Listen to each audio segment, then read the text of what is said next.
It's great to stand up here with some of the most influential and amazing women from across our state. We are all here to say, frankly, that we've had enough. Enough trying to erase women and girls, enough denying our biological differences from men, and enough of the craziness that is taking over our country. I've had the honor of being both the first woman and the first mother to serve as the governor of Arkansas.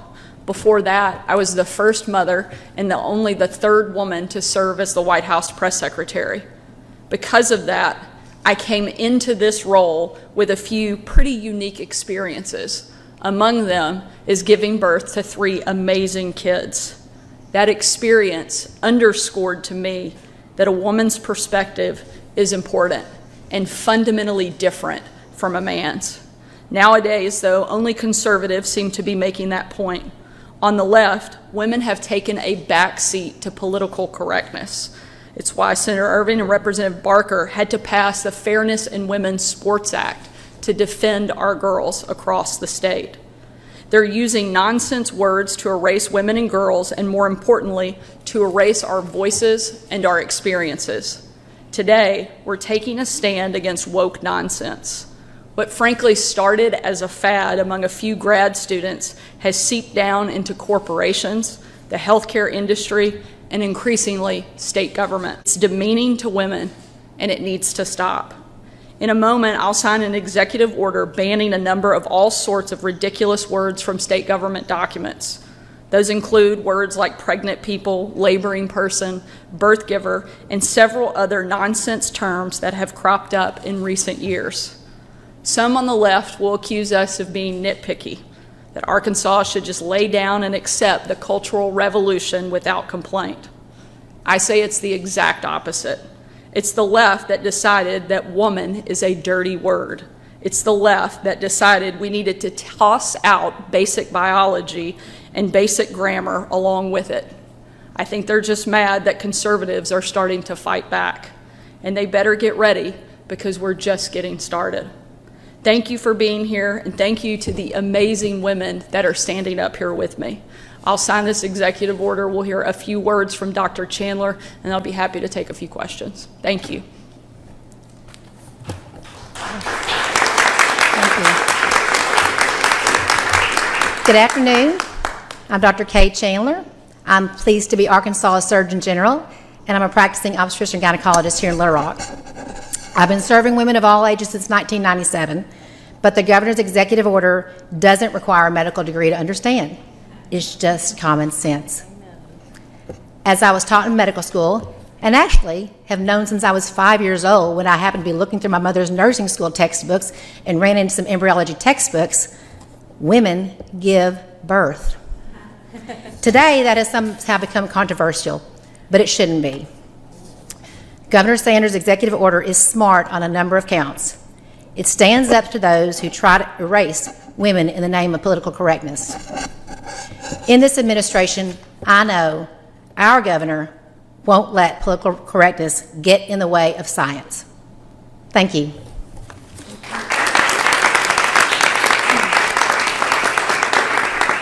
If there are any questions, I'll be happy to take a couple. Are there specific examples that there have been in state documents of any terms like pregnant people being used? And is there, why now? What's the particular urgency for doing this? Well, there's always an urgency to doing the right thing. Look, I wish that we didn't have to write and have executive orders like this, but because of the growing trend that continues to seep into all areas of our life, we feel like it's important. We have seen specific instances that have happened in state government and been reported in other places in state government. And so at no time will I apologize for defending women and standing up for the differences between men and women. Does it matter if there's one? Is that not enough? How many times should a woman have to be insulted before we stand up and say, we've had it? Like, it shouldn't even take one time. But one instance to me is enough for us to stand up for women and say that we can do better, and we will. If you're doing executive order on it, can't you say that, like, how many times has this happened? I mean, I'm not keeping a running tally, but I have seen one specific instance, and we've had a number of other instances that have been reported to our office. What agencies? Specifically at the health department. Aren't the words you're banning currently in government documents? As I just said, we've seen specific instances at the health department and several others that have been reported. So you say you're taking a stand against political correctness, but you're about to sign an executive order that bans terms that can be offensive. So I'm just wondering. It's not that they're offensive, it's that they are scientifically wrong. And that's a different thing. There's something different about whether your feelings got hurt versus something that is just factually incorrect. You said they were insulting to women. I think it is insulting to women to define them as something other than what they are, and to take away experiences that are so specific to them that cannot be created just by saying them into existence. So how is your executive order not enforcing political correctness as you see it? Because you're trying to ban terms that you see as not scientifically accurate, but also insulting. Because there's a difference between what is right and what is wrong, what is factual and what is not. It's not just political correctness. It's literally the difference of what is accurate and what isn't. What about, the federal government uses the term pregnant people?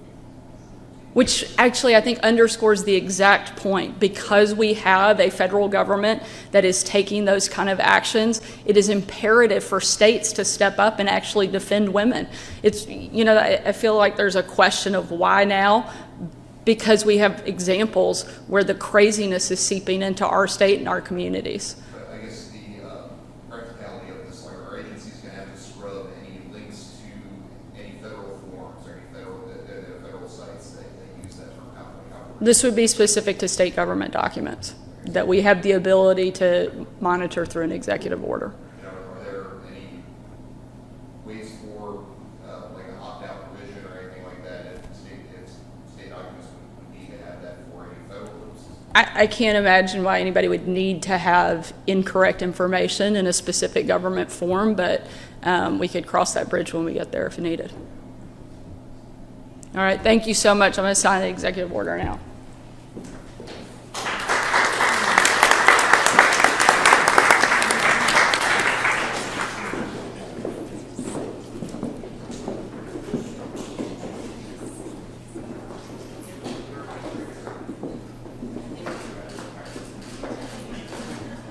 Can I get everybody to look right here?